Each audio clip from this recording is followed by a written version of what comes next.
Situacija u kojoj se nalazimo je vrlo specifična zato što imamo dvije stvari koje su jako velike, rekao bi pandemija koja je do sad nezabilježena, a onda se uz to sve zajedno dogodio i potres koji je donio velike promjene na tržištu nekretnina i općenito velike promjene u naše živote. Trenutno je na tržištu zastoj. Ljudi su uglavnom sad koncentrirani na to da ostanu živi i zdravi, a malo manje na to da li bi kupili ili prodali nekretninu. Naravno, uvijek ima onih koji imaju potrebu, pogotovo sad nakon potresa ima ljudi kojima su stanovi srušeni i kuće jednostavno devastirane da nisu podobne za život, tako da sa njima dosta radimo i nalazimo im smještaj s obzirom na to da nemaju gdje spavati, a isto tako ima ljudi koji su svoje stanove prije prodali, koji moraju kupiti nešto, tako da tržište funkcionira, ali u puno smanjenom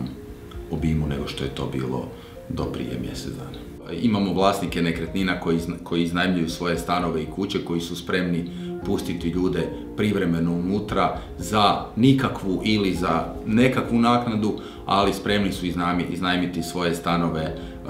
i pružiti ljudima utočište u ovoj situaciji kad im je pomoć najpotrebnija. Ima dobrih ljudi koji izlaze u susret, inače puno vlasnika nije spremno iznajmiti stan na manji period ili kuću od godine dana, a sad pokazuju jednostavno empatičnost i spremni su iznajmiti na mjesec, dva, tri, koliko je potrebno ljudima da se snađu. Tako da i ono što smo mi napravili kao firma, pomažemo ljudima, ne naplaćujemo svoju uslugu, nego jednostavno volonterski smještamo ljude u stanove koji su podobni da prebrode ovaj naredni period. Imamo baš situaciju da su ljudi u centru stradali uslijed potresa, a prijavili su se za jednu kuću, odnosno zainteresirani su bili za kuću koju vlasnik iznajmljuje. Vlasnik im je tu kuću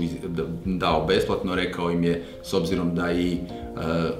novi najmoprimci su financijski dobro stojeći, nije bio problem platiti, ali im vlasnik nije htio naplatiti, nego im je dao broj računa da uplate u humanitarne svrhe taj novac, nije ga htio uzeti s obzirom na situaciju. Za više informacija posjetite nas na opereta.hr, a za više sadržaja potražite nas na našim društvenim mrežama.